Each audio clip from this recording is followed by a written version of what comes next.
Hey everyone, and welcome to Almost Cancelled. I'm Peter, that is Connor, and we are going to talk about Channel Zero, No End House, Episode 4. It is called No Exit. Full spoilers for the episode, as always.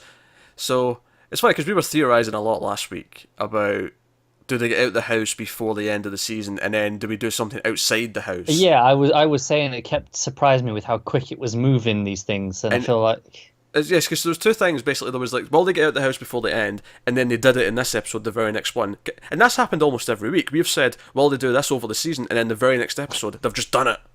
yeah, no, even down to just the premise of is this inside the house still? Yeah. Like, is this room six? So we've talked about that every week. So there's that, and then the other thing I think was we were talking about, oh, what is Seth? Is Seth something else? And then that was all addressed in this episode. Yeah, I mean, he's still up.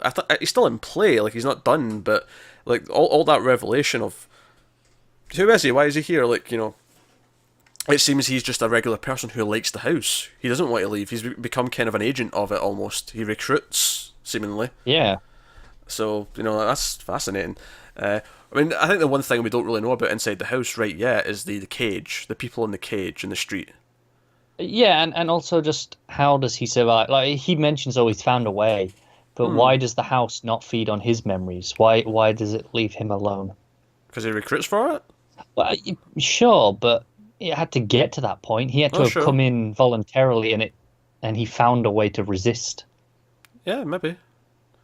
Or Oh, well. maybe some of his memories, because remember he couldn't remember exactly his past when he was asked about it. Well, So, that's true. so maybe some of his memories did go, but then the relationship developed, and he made them an Maybe. offer the house couldn't refuse.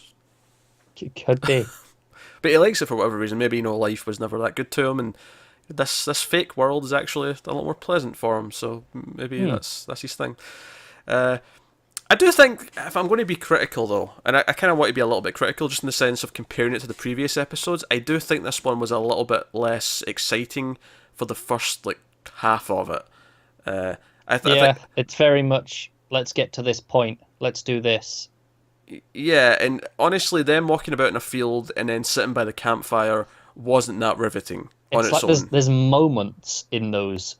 scenes that are like, oh, this is exciting. Like when they get to the field and you have the crowd of people just waiting at the edge. Yeah, I like Or the actual step to the field because that was like the edge of the game world, like into the secret area. Like that's what that felt like. I liked that moment. But once they were in the field and they were walking around, and even once they get in the maze, again there was some cool bits in the maze, but ultimately it was just hard to tell where people were because it's a maze and it's dark and all these things. So it yeah, wasn't as satisfying. And I'm kind of being critical in the sense that I'm comparing it to its own episodes. Like the last like 2 3 weeks have been full of great moments. I think last week's was probably the strongest episode. So this one, by mm, comparison, just feels a little bit weaker as a result because it doesn't have that cut. Them being chased by the dad last week was fantastic. yeah. I think that and the first episode are still my favorites. Mm. Just the first one, the simplicity of let's go through the rooms, let's do the horror and go, and just what it was really exciting. Now that said, I actually did really like the ending. The last like 10 minutes when they find the house and Margot and Jules go in, and Yeah, Dylan stays behind, of course, because he. I mean, obviously by this point his wife is being killed. This random crazy woman comes out the maze, and he's left her with JD because he runs off to get Jules. Jules is kind of out of it. She wasn't completely brain dead like we thought she might be, but she was close. She was yeah. She was fuzzy. yeah on her way there.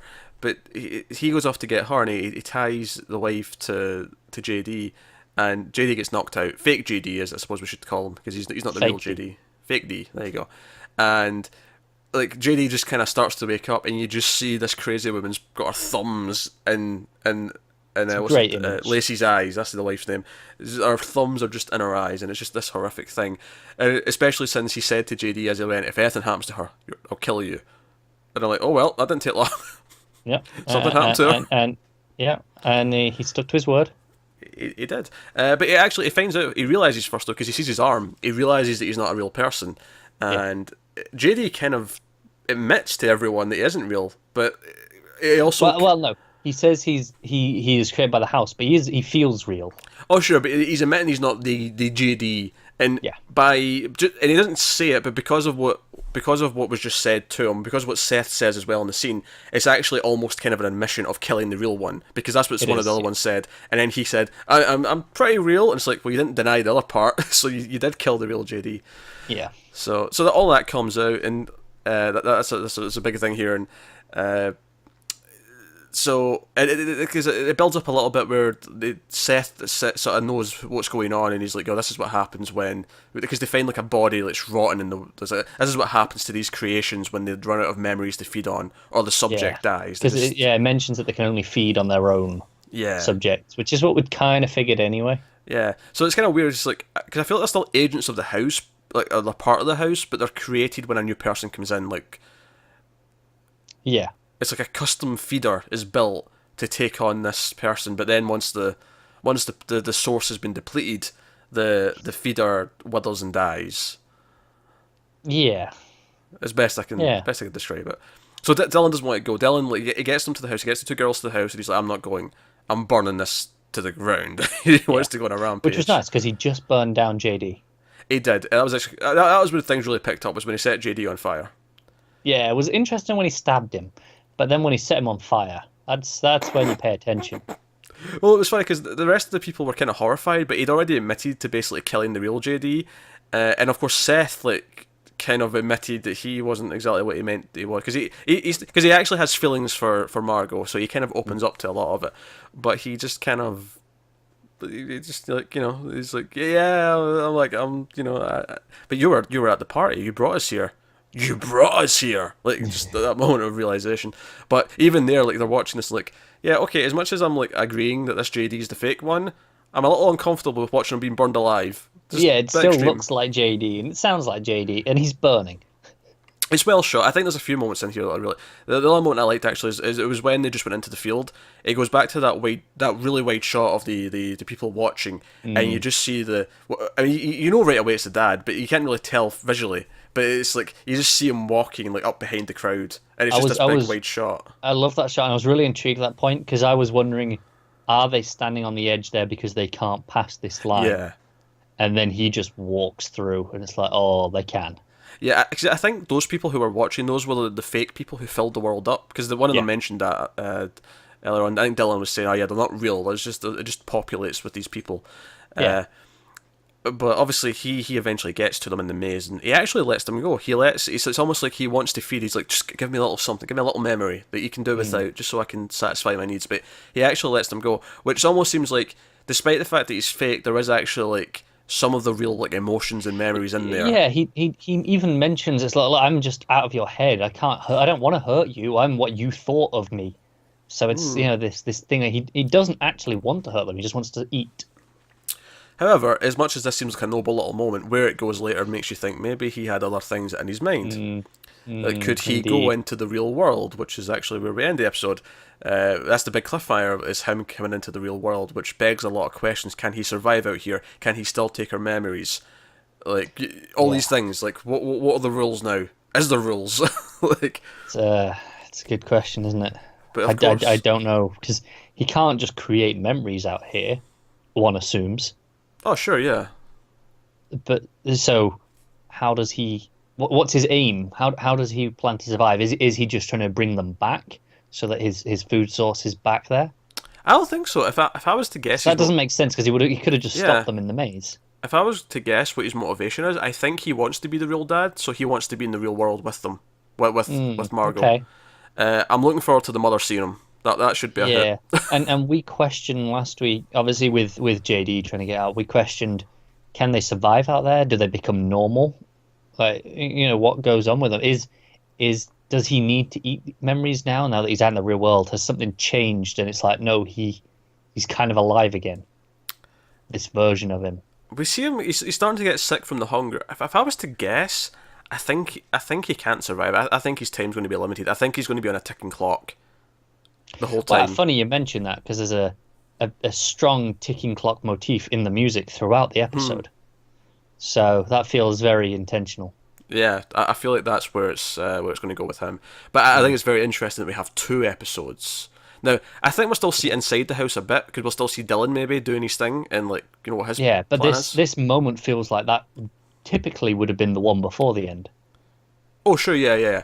But I think we'll have Dylan, maybe Seth as well, inside the house. Like, maybe Seth will try and protect the house against Dylan.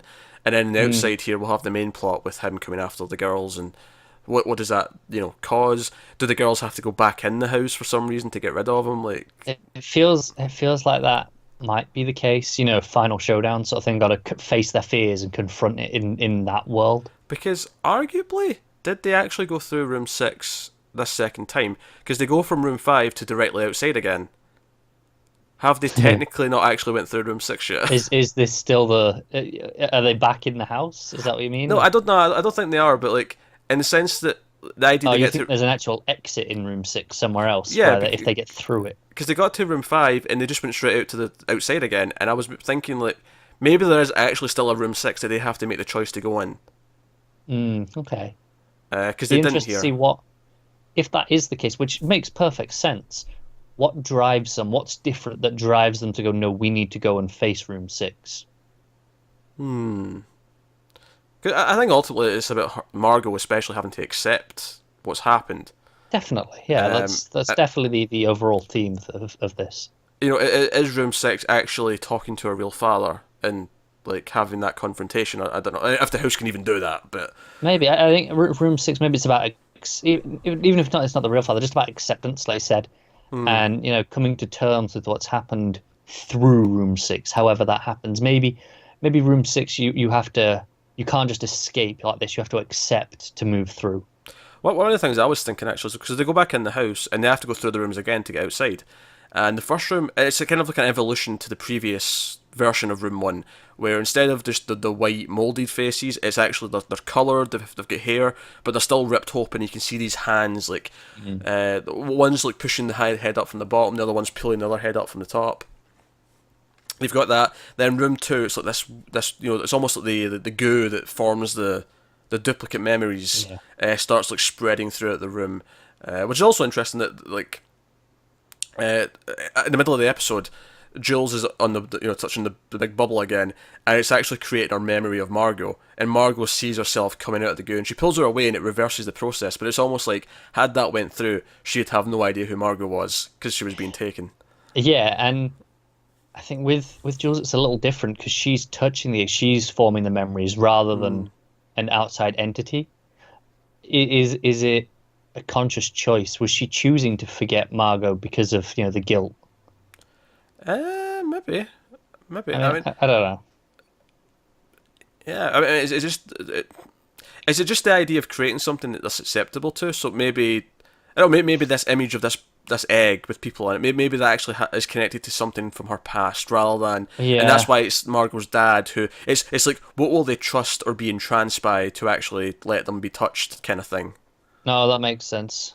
I don't know, spitballing. I think going back to room 16, I was just thinking, it's the whole point of the house was you have to go through the rooms or leave. You have to, and room 6, they took the escape exit. They took they ran out. They took the exit. They didn't get through the room, did they? Do you mean when they go to the house again, or are you talking about when they're inside this No, fake in world? in general, like they made it through rooms 1 to 5. They always progressed to the next room. They never took the exit. Whereas room six being where we've been for the last few episodes, they took the exit, so to speak. They didn't get through the room. They Well, didn't. that depends your definition, though. Like, what constitutes getting through the room?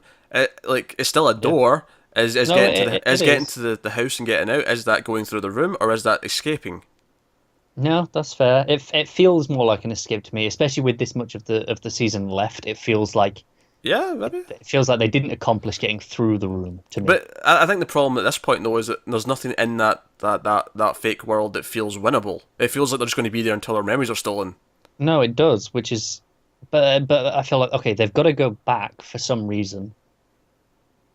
Why and how do they get through it that way without just escaping? See, I don't think it's about in there, though. I think it's about going through the actual room 6. Okay. I'm saying there's an actual room 6 in the house that we've not. I mean, I agree that this world was kind of room 6, but I think there's actually, like, again, they left through the exit. They didn't go actually into room 6. Okay, so you don't think that? Whereas I'm going, oh, that whole thing is room 6. No, You think there's a specific part in there that's room 6? yeah, because again, when they left it in this episode, they didn't go through to a room 6. They left from room 5 straight to the No, outside. that's true. So why, where's the door for room 6? Is there an actual door for room 6? Should they go? I'm sure there was in the first episode when we seen this room. Like, if there was, there was a choice of taking the exit or going to room 6. There's a next room Yeah, door. I mean, I don't. There wasn't an exit because it was at that point they had to go through to get out. Was the whole thing, and she was just running, wasn't she? Like she was just going straight through Wait, what? in episode 1. Ah, it was the exit door she went out. Yeah, yeah. That's I mean, that was kind. I think that was the room to the door to 6. Like that. That's all it was. No, it was the exit. She made the conscious choice. She looked at the exit door and ran out. Okay. I'm sure she did. Yeah, I'm not even questioning that in my head. All right, fair enough. I was just thinking it felt like a tricky because I don't remember seeing another door with 6 on. No, because it didn't say So, 6. The door to the next room always says next room. It never just no, says. you're It's never right. straight. There's always a sort of intermediate Yeah, that little was. room. Yeah. Uh, I think it's because that whole section's so frantic. She's just running through them, isn't she? At that point, she's just trying to get through, get out. So it kind of blurs a bit in my mind. well, actually, no, because when she got into room 5 the first time, it was actually a really slow build. Like, because she was sneaking up behind the couch. It was a really slow kind of. It's when she runs away, suspense. though, doesn't she? She runs away once. Oh yeah, the she dad freaks turns out. around Yeah, and calls her. she freaks out and bolts. And here we've sort of again we keep avoiding talking about the actual rooms. So we had the goo, which kind of turns into a game of lava floor where they have to jump over the lava. Yeah, that room didn't do much for me because I don't know. It felt a bit easy. It felt like there was a lot of space between it that they could have just jumped over, and they took a lot of time and made it more tense than it needed to be. Yeah, she was acting a bit more scared, and this looks easily jumpable. I think maybe the idea is that like at this point it would be very easy for them to be just too scared and give up, and she has to make the choice to make the jump. Like this was I get Josie's it. test. I get the point. It just didn't really work for me in that room particularly. Then room 3, where they're supposed to go on their own, and I was actually thinking when they snuck through the door together that maybe this won't work the way it's supposed to because you're cheating. In fact, at first because it lingered on it's a revolving door and it lingered for a bit. I thought they were just going to come back out the same side because they went through together. Like it was going to force them to split up. Yeah. But no, they actually go through it. It's actually the same school from the Russian school that we seen last episode, but it was their school this time, and it was like this first grade teacher they were scared of and hated. That's like been terrifying, and it's actually a guy in a wig with a beard. Nightmare fuel, of course. Yep. But they run on through. I think what was important there though is the teacher actually got them and got some of her hair. Yeah, he sniffs it after he grabs Yeah, it. yeah, but I think it's intentional. Like there is still a part of her in the house, like physically, like her hair is still there. I don't know. I think it might come back up. Mate, I don't know. I took it as a creepy, just a. No, it was definitely creepy as well, Yeah. but I think it was just the idea of there being physically a part of her is still in there. Just kind of made sense to me. We'll see. I'm not sold on the idea, but I'm not nothing to Yeah. argue against it either. So they get to room 5, it's the attic room, and this time it's like the dad's face is kind of like mutating and like becoming sick looking on this sort of plaque. It's kind of Yeah, moving, it's like an art gallery almost. but sort it's of. like groaning and making noises and shapes shifting. And then they go through to the room 5, which is again it's the back where he died. And this time he's up and he's almost like a zombie. He's like his face is all bloated, and they both get scared. And that's when they run out here, which leads us to them. And I really like when they get outside and like are we in the real world? And like she looks at the flower and it's not the same orchid that they've been seeing every single time. She's like, I think so. And they go out the front, and there's like 2 guys trying to go in. They're annoyed that it's locked, that the house is not letting them in. And like, it's full. It's like, there's no one else here. As in, it's not hungry anymore. It's had its food. Yeah. And they look so pissed. They get in the car and go. But and of course, our big thing is that the fake dad, has been through Walks the house and he's here. So I don't know. As much as we're speculating that they might have to go back to the house, it may just be a case of getting him trapped in it. Like I could see them just like, I don't know. Yeah. I mean, I'm saying about the house. It also kind of makes sense if they don't. The real fight is in the real world, sort of thing. Yeah. kind of works for me still. So, I wouldn't be disappointed.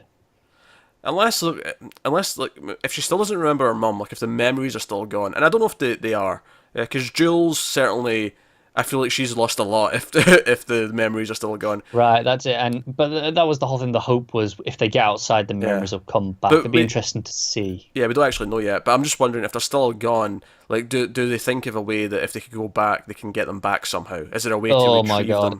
If they have to make the memories that ate them regurgitate them and then eat the sick to get the memories back, that's it. I draw a line. Why did you jump to that? I just thought, well, the memories were physically eaten, so to get them back, they would have to, take them back from where they were eaten, and I'm drawing a line if that's the case. Well, we'll see. We'll find out in episode 6 then. That's a season finale thing, if there ever was anything. God, I hope so. So, but there we are. So, I liked where it went. We're enjoying Speculating. I enjoyed In the House again. I enjoyed some of the shots and moments. I do think some of the, walking about in the field and sitting around at the fire and the maze were a little bit less interesting than this, the suspenseful chases It was from last a little week. by the numbers, wasn't it, at times in the earlier part of the episode? Yeah. So as a result, I think it's overall maybe the weakest episode, but it did have some really standout moments, Yeah, and I like where it's and going. it does So some great things at the end with what the end game for the season could be. yeah, again, it's went further faster, based on what we were saying last week. Again, it's Every time yeah. it does this. Episodes 2, 3, and 4 have all done this. We'll see if 5 does as well. Yeah, they're eating sick next week. So that is us. Thanks very much for watching. Let us know what you thought in the comments below for the episode. Like, subscribe, all that stuff. Get us on Twitter at mild_fuzz for channel updates. If you want to support the channel, head over to patreon.com/mildfuzztv. You get some bonuses over there. Links to that in the Twitter and stuff are in the description below. Get them in the corner as well.